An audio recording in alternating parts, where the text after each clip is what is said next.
All right, welcome to an exciting Friday night. I am Ramit Sethi, and tonight we are discussing money lessons learned from the 2008-2009 recession. Now, the reason I decided to talk about this tonight was a couple of nights ago, Cass asked me, what did I learn in 2009? And I remember it vividly, and there were so many lessons I learned at that very moment. And there were also lessons that I could only learn looking back 5, even 10 years later. So it is particularly timely today as we watch the market go up and mostly down. And I get more questions about money, investing, and everything now. I also spoke to an advisor of mine who has a lot of clients. He deals with money stuff. And, I asked him, what are your other clients doing? And you know what he said to me? He goes, they're doing all the wrong things. They sold a week ago after it went way down, and then the market went up 20% in 3 days, and they called me back and they felt so stupid. Then they're buying. So they're selling low and buying high. It's sort of the opposite of what you're supposed to do. And I told him, I'm like, a lot of people think rich people are smart, but sometimes rich people are stupid. They just have more money than most.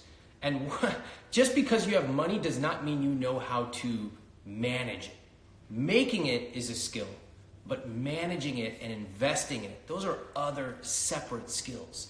And if you talk to anyone who manages money, whether for ordinary mom and pop Americans or the wealthy or even ultra wealthy, you will discover people feel the same things at different levels of wealth. They feel scared, nervous. They try to outsmart the market. The question is, what do you do to deal with it? So I want to talk about where I was. And in 2008, I was working at a startup that I had co-founded. And, I knew investing. I'd been writing I Will Teach You to Be Rich for 4 years and investing for many more years than that. And I saw what was going on, and I remember being at work, and there were several other young coworkers there. And a bunch of young people were, I guess the word would be like eager to see what would happen. Oh my God, is there going to be a recession? And some of them even said, it'll be great for young people because it's a great investment opportunity. And one of our older coworkers, who might be watching tonight, he came by and he said, guys, you do not want to be excited about a recession because bad things happen in a recession. And, truthfully, he was the word of wisdom coming by, and it kind of made us get quiet and a little embarrassed, frankly. He's right, because when recessions happen, bad things do happen. People get sick, people lose their homes, people die.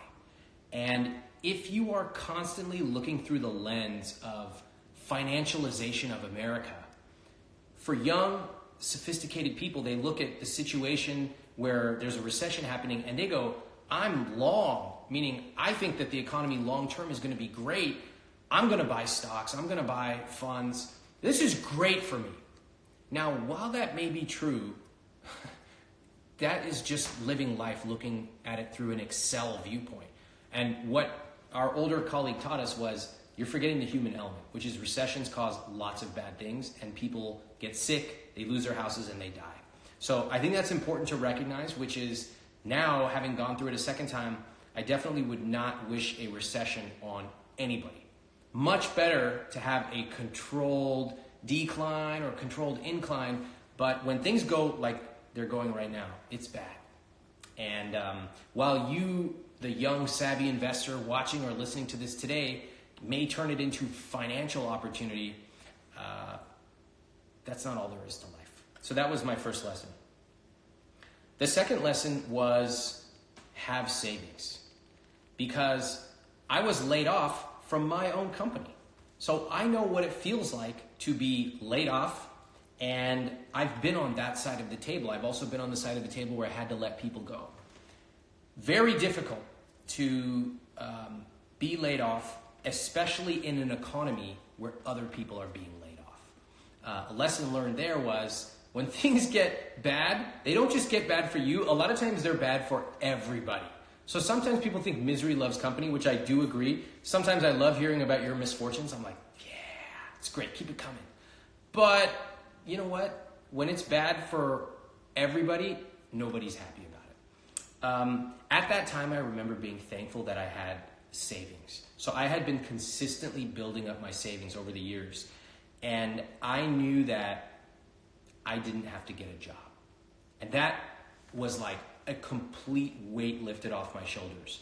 Because if I had had high expenses, which I didn't, I was living in a very low expense. I didn't spend a lot of money. I had savings.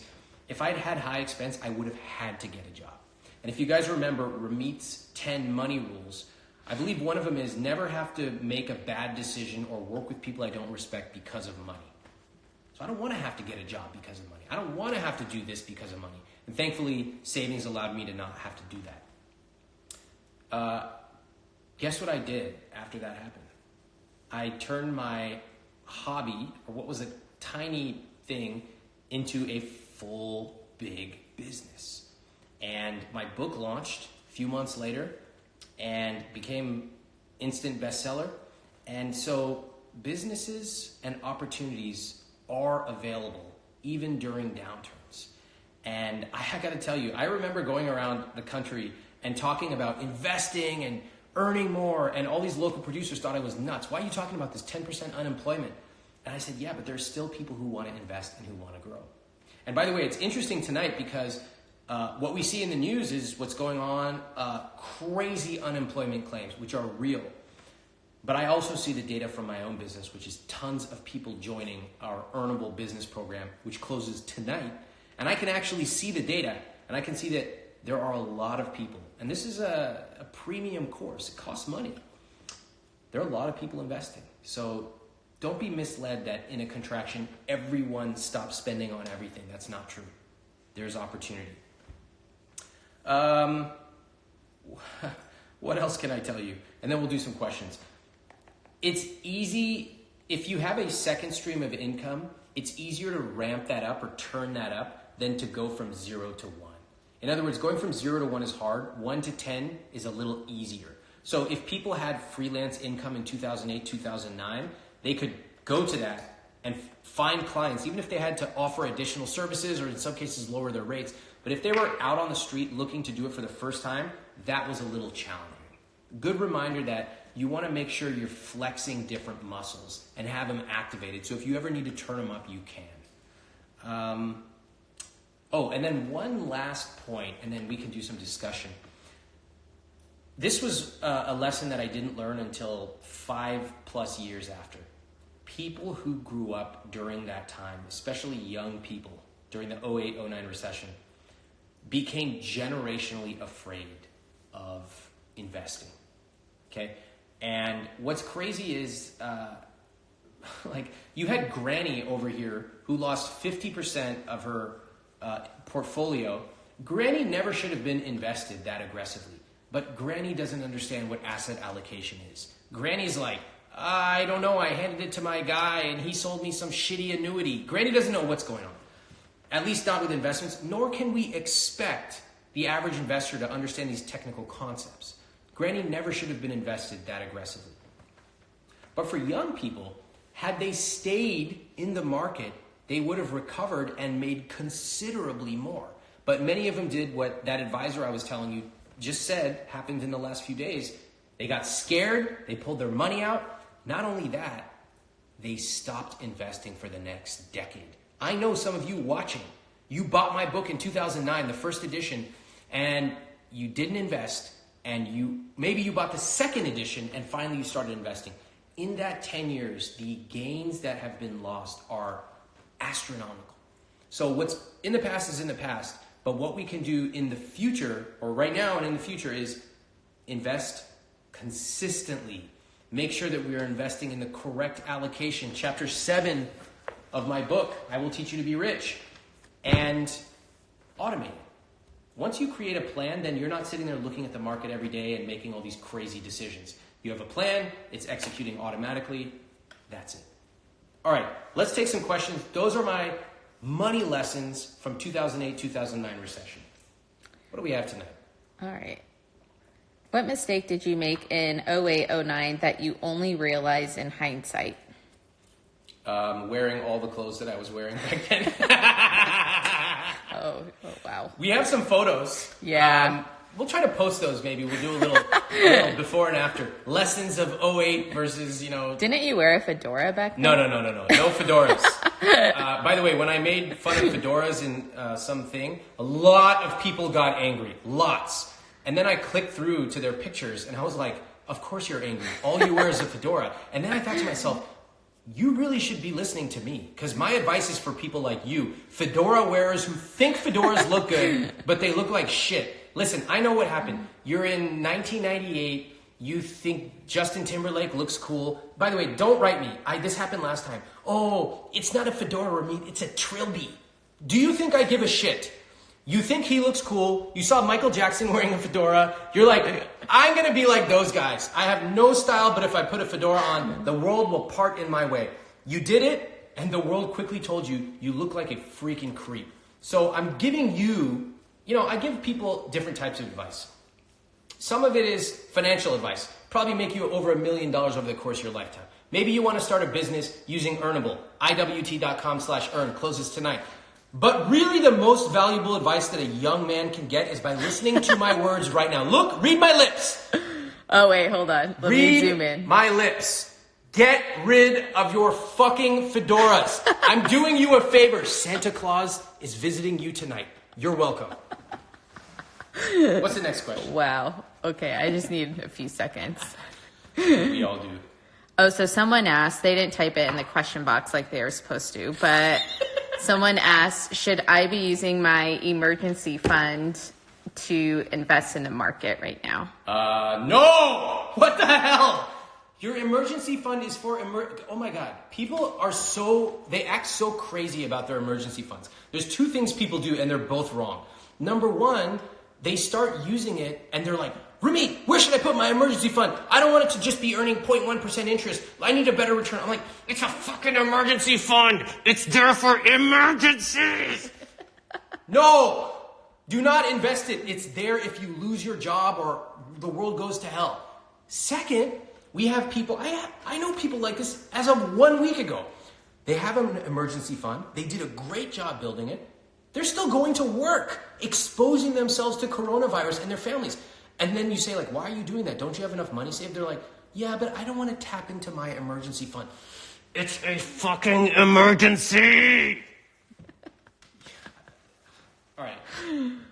All right. Next question on that note. These are good questions tonight. Yeah. Okay. Would you recommend investing a bit more currently? I guess the answer is if you have the money to, right? Okay, if you have the money. So if you have your emergency fund 1 year is what I recommend. If you already have an investment plan, you've been following chapter 3 and 7 of my book, that's keeping on going, and you still have more money. This is a very select advanced group. So this happened to me in 08 and 09. I had additional cash just kind of sitting on the sidelines. And I said, you know what? I'm going to put this in the market in addition to what I'm already doing. And I did. And that money grew substantially over the last decade. I told Cass that one of the lessons I learned was I always wanted to have some additional cash around opportunistically in case something comes up. For some people, they might want to buy a business. For me, whenever something went down and I said, you know what? This is money that's just opportunistically sitting on the sidelines. I'm going to add more. And I do believe in the long-term future of our economy. So I have been investing additionally beyond what I would normally invest. And I plan to continue doing that. So if you do have it, yes, you can do it. And you can invest the same way you've already executed on your plan. Just put more funds in. By the way, that's a very advanced concept. So if you don't have an emergency fund or you haven't been following the plan, don't do that. Okay, follow the plan first. All right. Do you have any strategies that you use to spot or identify opportunities? No, that's too vague of a question. Ask better questions. Okay, next question.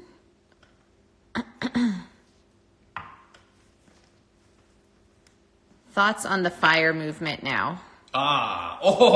This person's, that's a good question. This is a sort of a bait question. So the FIRE movement, for everyone wondering, is financial independence, retire early. I talk about it in the book. I also did an interview where for the first time I shared my thoughts about fire. It's Mad Fientist. You can Google Mad Fientist with an F, like scientist, Ramit Sethi. And I think it's very revealing. You'll kind of hear my thoughts on the psychology of the fire community. I do think, I follow the fire community. The fire community in general is eager to save aggressively, in some cases 70% of their income, so that they can retire early for some of them. Some of them retire at age 33, things like that. And there are different kinds of fire. There's lean fire that kind of goes for a walk in the park for fun. There's fat fire, which would retire with 2 kids in private school in Manhattan, etc. I think that now the fire community will change in some ways. First of all, I think that anyone in the fire community was more prepared than the average American because they understand things like withdrawal rates and compound interest. So that's awesome.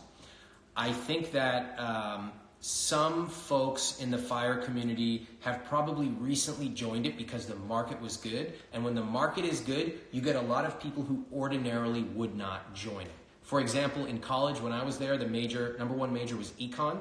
After the tech boom took off, it became computer science. And so CS people are kind of like, get out of here, fakers. We want the people who really want to be here. That's always going to be the case. Fire, same thing. As the market got frothier and frothier, a lot more people who ordinarily would not have been in there joined. This will likely clean some of that out. Now, I don't know if that's a good thing or a bad thing. It's just, it is. Over time, I think long-term people will be more thoughtful about considering the amount that they have saved and invested before they retire. And this will definitely change some people's plans. You can already see it happening in the fire community. How did your teeth become so white? That's just the lighting, I think. Is that a real question? Yeah, I'm mixing it up here. Wow, really getting down to it. I don't know, but I have gotten them whitened. Yeah. So I would recommend that. Okay, let's talk whitening, people. I tried Crest White Strips many years ago. I don't know, they're okay. There's some places that do it. It's like McDonald's. You walk in, it's like 60 minutes, you're in and out. So, I don't know, give it a shot. Also, I think you can use your HSA for it. Oh, yeah, I think so. So you can check HSA teeth whitening and see if it's eligible. Mm-hmm. If anybody doesn't have an HSA, if you're young, you might, and you have a high deductible insurance, you may have the opportunity to join an HSA. I talk about that in the book. And HSA is a secret investment account. You get a triple benefit. So if you have an HSA, you can actually use it to invest, not just buy toothpaste. So that's a little bit more advanced, but it's in the book. All right. Next question. How do I approach job searching in a recession? I was interviewing with a dream company. The question gets cut off, but the opportunity maybe disappeared. We're going to talk about this next week. If anyone has questions about what to do for a job search, send me a DM or an email. Be specific with your question. I want to hear it. And any employers, tell me what you've heard. Are you hiring? What are you looking for right now? Are you on a hiring freeze? Tell me that too. Send me an email or send me a DM. I'd love to hear from you. All right. What is the best way to tell your staff we are reducing operations? Ooh. That's a tough one. This is a really tough one. So first of all, I feel for you and for all business owners who are having to make really tough decisions right now. And I think that I have been on both sides of that, as I shared with you. And, as an employee, very difficult to hear that. As a business owner, you have your own set of difficult challenges that very few others can understand. So I understand it and I feel for you. This has been my experience. I have had to have these conversations a few times. And I think it's really good for you to ask this because I benefited from asking an experienced manager early in my career, how do I let someone go, etc. And just listening to them actually just say what they were going to say helped me understand tonality and the basic frame of the conversation. So let's assume that you are having one-on-one conversations with people. That's the simplest. I would take them in a private room, and if you need to have legally, if you need to have somebody else in the room with you, then you should arrange that. You should speak to your attorney before this happens. I would recommend that. And you should say something like, John, I have to have a really difficult conversation with you today. Unfortunately, we have to reduce the operations of our business, and today's going to be your last day. And I wish that weren't the case, but with what's going on, there's no other decision I can make. Now, you will be given a severance. I've prepared some of that information here, and if you have questions, you can contact Joan. So what I'd like for you to do is to collect your belongings, and we do appreciate your service. I appreciate it personally, and I thank you very much. In that, again, that's not perfect. None of these conversations are perfect. But a couple of things that I just want to highlight for you was, first of all, get to the point. Today's going to be your last day. And if it is because of not for cause, you can tell them this is not for performance-related reasons, but simply something that is due to what's going on around us, the economic situation. Your attorney can advise you on specific verbiage. They're very experienced at this, but that's a general tone. You also notice that you're not making any promises at the end. You're simply laying out the facts, you're thanking them, and there's no debate or discussion. So I hope that helps, and again, I feel for you. Is there a key difference you're seeing between the 08-09 recession and now? Nobody knows yet. It's too early. It's too early to tell. We will know more, but we are probably just in the early stages of it right now. And I think it's really important. That's important to know for a couple reasons. One, what you're seeing in the noise and the stock market, it's all just minutia and noise when you zoom out a year and certainly 5 years. If you go back and read the New York Times in October 2018, then November, then December, then January, it looks like it's crazy every single day. But if you zoom out, you can kind of see there's trends. Okay, so that's number one. And I think number two also reminds us to be humble. Like, don't get cocky. Oh, the market went up 15%, or they're talking about some kind of vaccine. No, don't get cocky. These things take a lot longer to go through the system. It affects more people than you can possibly imagine. In order for you to get that head of lettuce, think of how many people have to touch it, including the stock person, the manager at the grocery store, the trucker, the loader, the farmer, the marketer who's doing all that. There's so many people involved in an economy, and one that's ground to a virtual complete halt. It is going to be incredibly challenging to unravel this. I have 20% saved for a down payment. Should we invest some and delay buying a house?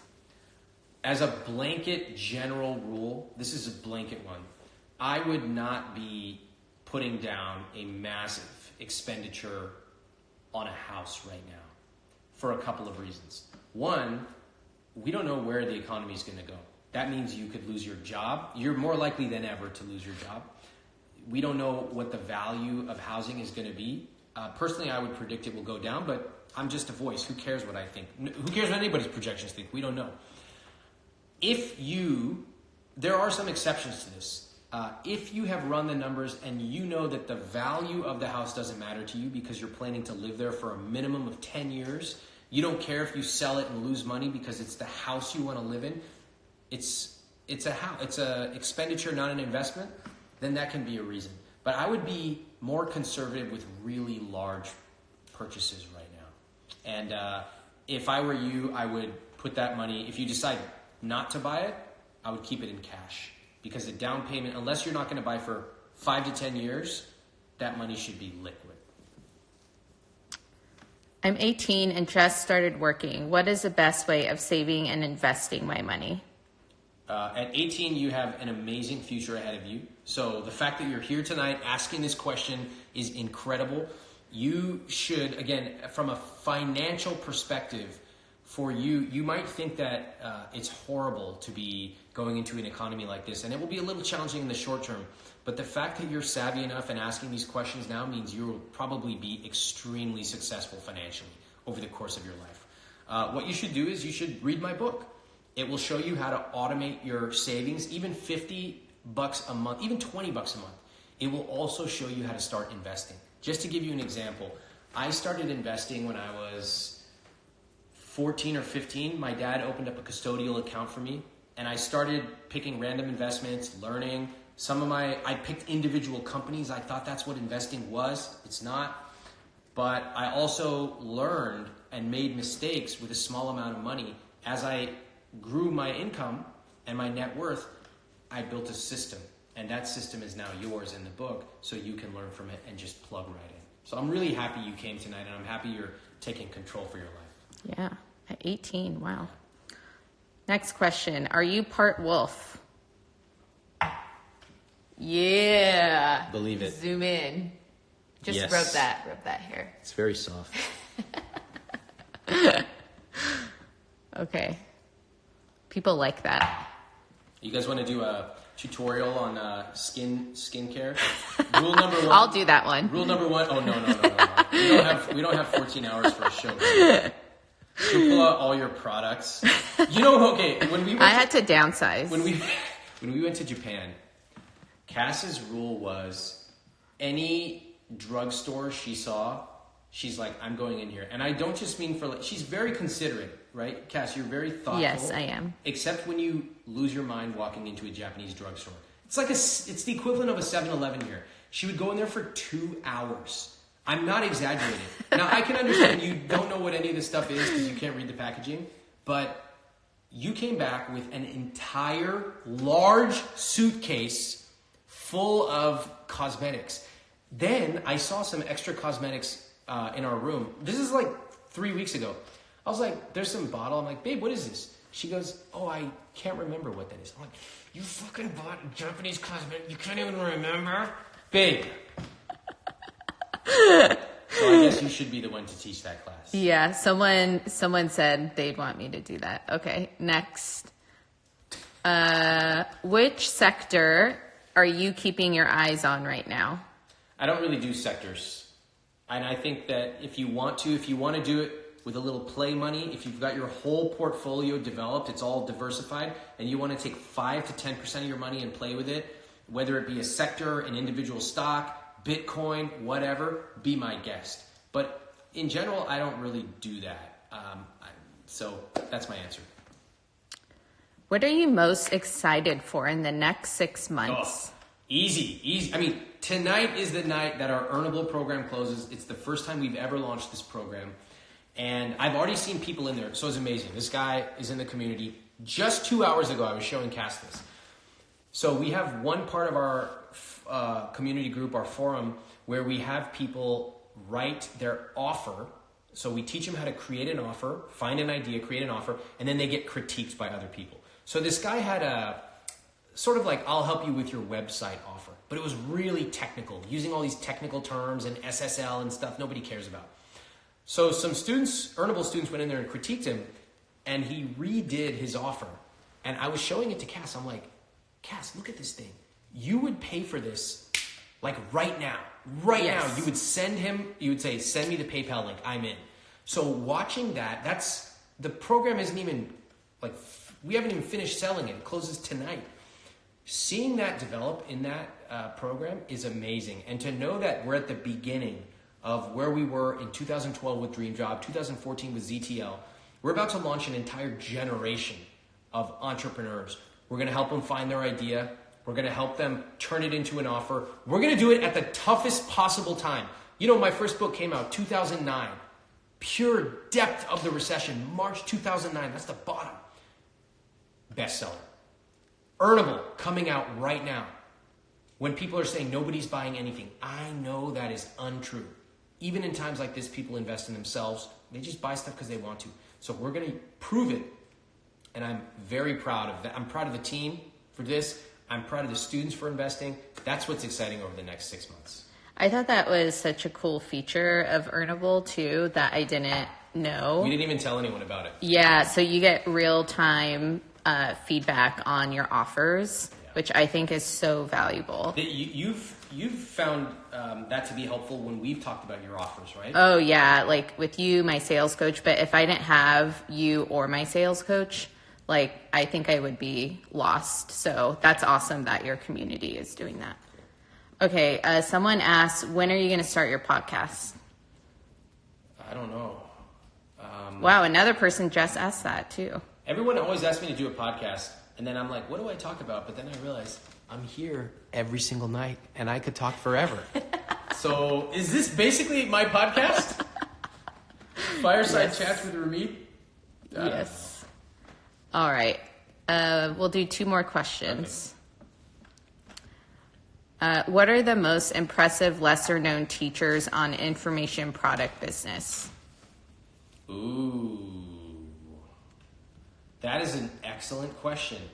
Jermaine Griggs is a great guy, and he teaches some fairly advanced marketing automation stuff. Now, I'm saying advanced because I don't recommend, like, if you make less than $1 million a year, you probably should not be, some of his products are pretty advanced and it sort of doesn't make sense. But I think he's a really good teacher, and I think he's come up with some pretty amazing, interesting ways of looking at business and marketing automation, which means how it flows. Who else can I say is really good? What was the question? Information products? Yeah, lesser known teachers. Lesser known. Wow, look at that fire, by the way. Oh, it just picked up a second. Let me think about it. That's a good question. I'll start with Jermaine Griggs. He's actually quite well known, but everyone has their own niche, so I'll think of another answer and come back to you. All right. Other than psychology, are there other fields that helped you in your business strategies? Yes. Oh my God. So my major was STS at Stanford, Science, Technology, and Society. And we studied how society influences technology and technology influences society. And one of the things that we learned there was that most people kind of have this offhand phrase that they use like, well, technology is neutral. It's all about the people who use it. It's how people use it. And what we quickly learn when we study is that that's not true at all. Technologies are political. Technologies are inherently influential by the people that design them. Just as an example, there are some facial recognition software that can't recognize a black person. Guess what? There were no black people on the team designing it. Technology is not neutral. And so that was very helpful and continues to be very helpful as we design programs for our students. We want to make sure we have a diverse team. We want to make sure, and I mean diverse in every way. We want people who can consider what it's like to join Earnable as a total beginner. You're coming in and you're like, I literally don't have an idea. I don't even know anything about business. I don't know what ROI is. Cool. You're going to be greeted. You're going to be able to take a special additional tour with our student success team. They're going to handhold you through the entire thing. And then there's people who are like much more advanced. They're like, hey, I want to know how did you do that sales conversion thing? Or how do you structure your upsell process? Because I've heard 10%, but I know you're doing higher than that. How? You're going to be able to get that answer quickly. So we want to design our technologies, and I use that term broadly, in a way that can be applicable and helpful to lots of different people. STS was helpful. Sociology was helpful to understand how networks work together and people work in broad levels. I don't know. I just loved what I studied academically. Awesome. So I'm going to go a little crazy, and we're going to do some more Bonus questions. It's Friday. Night. Let's go. Okay. What on earth do you have against fedoras? Life shouldn't be vanilla. Who's the person asking this? Just tell me the name. Heather Lee Haven. Oh, a woman? Yeah. Maybe she likes fedoras that's really on her surprising, man because or woman. It's usually defensive men who ask about it. Mm-hmm. They look fucking horrible. That's what I have against them. What is there to say? And the worst part is the people who wear it think they look good. Like, aren't there things that we wear and we're kind of like, we know this looks horrible. What would be an example of something that's not in style anymore that we all know looks like a baggy rayon shirt? Oh, a waistcoat. That's mine. Oh, like a vest. Babe, you just alienated all the fedora wearers. Actually, okay. Well, let's pick something that's a little bit more approachable. What's something people wear that just, besides that everybody agrees looks horrible? Just baggy clothes that don't fit. Okay, we're all like a long sleeve button down you wore in college. Yes. For guys. A checked. The problem is, babe, that some of these guys actually they still think that looks good. You're starting up here. What did I just say 2 seconds ago? Babe, we got to start at the beginning level. Oh, someone said cargo shorts. That's a good perfect. one. Yeah. Cargo shorts. Okay, great. Unless you're a Redditor, in which case you're probably irredeemable. Most people agree cargo shorts are horrible. We can all agree. Let's all give each other a hug. We all agree. The problem with fedoras is most people think it looks horrible, but the people who wear it really deeply, genuinely believe, I look fucking good. So we're talking about a level of delusion that is unparalleled. And that is just one of multiple problems I have with fedoras. Great question. Okay, next These question. are the kind of questions I want. Where should I invest? No. Talk to me about fedoras. Okay, so someone asked, as a business owner, I would like to know how you were laid off from your own company. Well, that's what happens when you raise venture funding, isn't it? It's a great question. Yep. How does that happen? Even I looked to the heavens and said, wait, did that just happen? Well, that's what happens when you raise venture funding. So when we raised millions of dollars in venture capital, and what happened was the venture capitalists come in and they are looking for a return on their money. And I actually do not blame them because the business as we had done it was not working. So they needed to find out how to deploy that capital in a way that would generate them a return. And the B2C collaboration space was not working to generate the kind of capital, or the kind of return they needed. So they want to switch it, B2B. I'm not really interested in B2B, nor am I good. And so when they take a dispassionate look at the business and they say, look, we have some B2C folks here, nothing personal against them, but that's just not the direction we're going with the business. And so business owners, like speaking to you as both someone who's been a business owner and someone who's been on the other side of the table, sometimes you have to make really tough decisions about the direction of your business. And you may have to let people go, and they might hold it personally against you. But like a business owner knows sometimes it's not about that. It's just the direction of the business, and this person may not be a fit. So that's how it happened. What did you do after you got laid off? I went straight. I still remember every minute of this. I went straight to Safeway. I drove to the grocery store because we used to eat at work. We had like a kitchen stocked. And I was like, oh shit, I better get some food because I don't have any food at home. And I called my dad.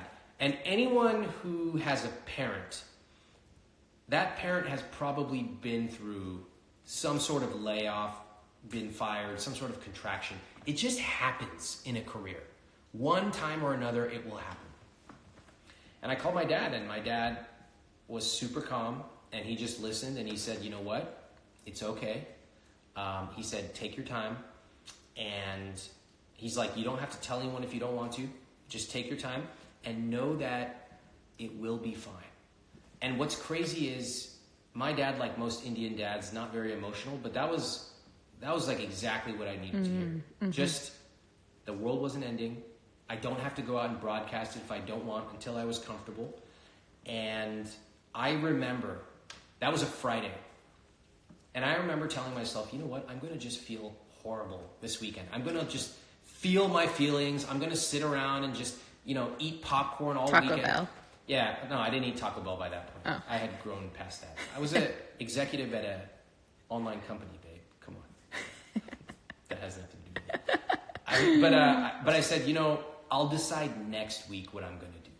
That's what I told myself, which was I didn't want to jump in.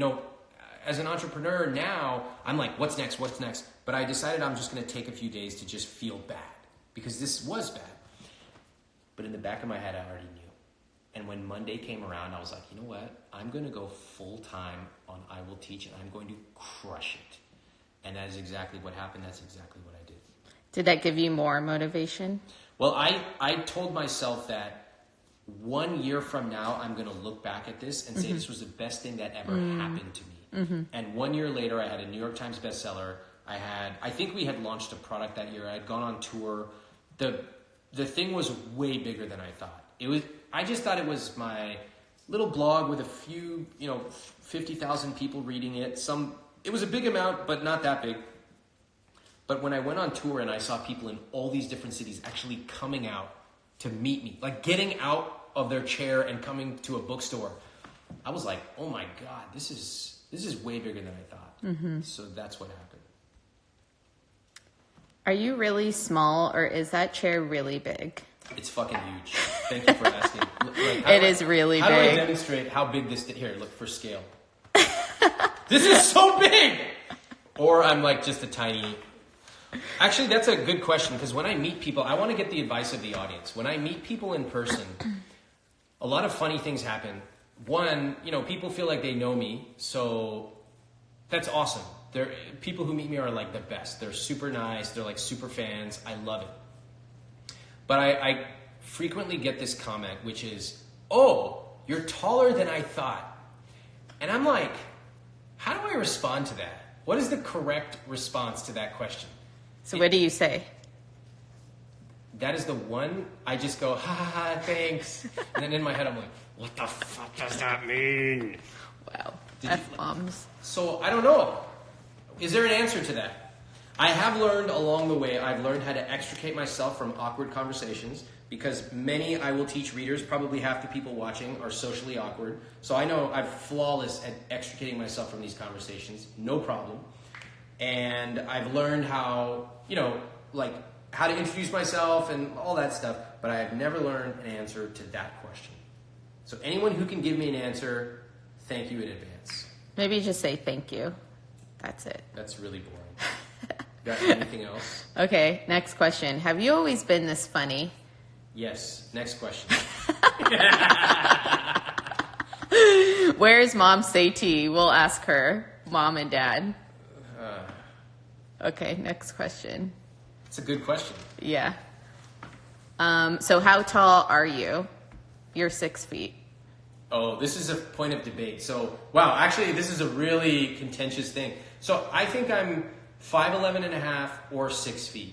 But watch this. Guys, I'm 5'11 and a half. No, you're 6 feet. Cass insists I'm 6 feet. I'm like, okay. Oh, you're pretty tall. Yeah, I guess. So you're 6 feet. All okay. Right. Do we have any other questions? Yeah, we'll wind this down. Let's see. I'm just looking through. We're now at the point where we're talking about my body hair, my height.